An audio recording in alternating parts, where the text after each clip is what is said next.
স্তব্ধ করার ডাক দিয়েছে বিজেপি।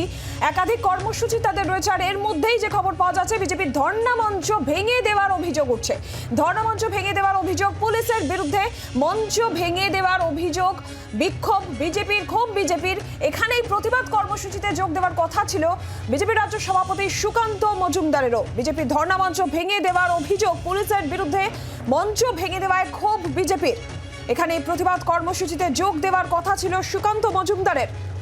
শ্যামবাজারের কাছে ধর্ণা অবস্থানের কর্মসূচি ছিল বিজেপির, এবং সেই মঞ্চ, ধর্ণা মঞ্চ ভেঙে দেওয়ার অভিযোগ পুলিশের বিরুদ্ধে। এই অভিযোগ বিজেপির, ক্ষোভ প্রকাশ, এবং এখানেই প্রতিবাদ কর্মসূচিতে যোগ দেওয়ার কথা ছিল বিজেপির রাজ্য সভাপতি সুকান্ত মজুমদারেরও।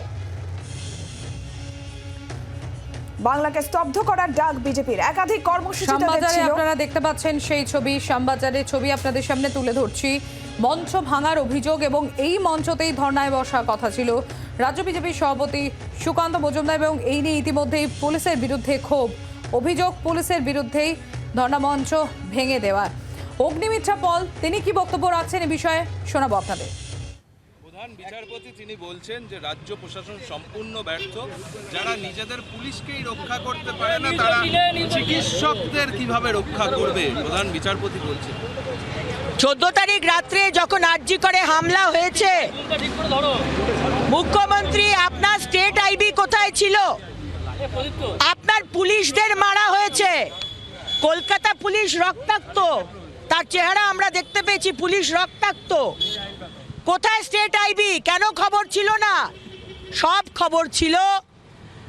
আজকে সাধারণ পশ্চিমবঙ্গের মানুষ রাস্তায় নেমে প্রতিবাদ করছে, সেই থেকে ডিরেকশন ঘোরাবার জন্য আজকে তৃণমূল আরজি করের যে আক্রমণ হয়েছে 14 তারিখ রাত্রে সেটা করেছেন, এবং প্রমাণ লোপাট করার জন্য তারা চেষ্টা করেছিল চারতলার প্রমাণ লোপাট করতে। থার্ড ফ্লোর মানে যে চারতলা সেটা তারা জানে না, অশিক্ষিত দল তো, তাই 3 তলাতে গিয়ে ভাঙচুরটা করেছে। থার্ড ফ্লোর মানে যে চারতলা সেটা তারা জানতো না, তাই 4 তলায় পৌঁছতে পারেনি।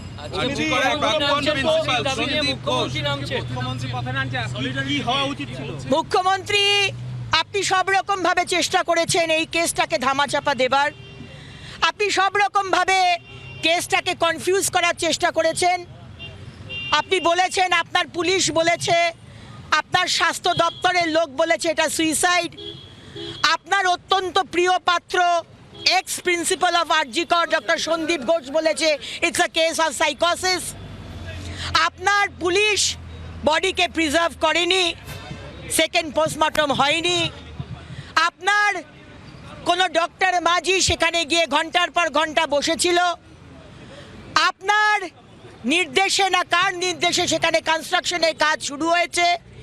এই সব কিছু বিষয় আপনার রোল অত্যন্ত সন্দেহজনক।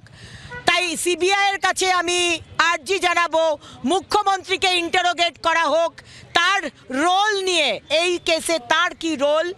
এবং মুখ্যমন্ত্রী আজকে আপনি নামুন, কামদুনি যারা দোষী তাদের শাস্তির দাবিতে, কারণ কামদুনির আমাদের মেয়েটি এখনো বিচার পায়নি। আপনি কোন মুখে আজকে আরজি করে বিচারের কথা চাইছেন? আগে কামদুনির বিচারের কথা বলুন, আগে তাদেরকে বলুন যারা দোষী তাদেরকে ফাঁসি হোক, তারপর আপনি এখানকার কথা বলবেন। বাংলার আওয়াজ, বাঙালির আবেগ, জি 24 ঘন্টা।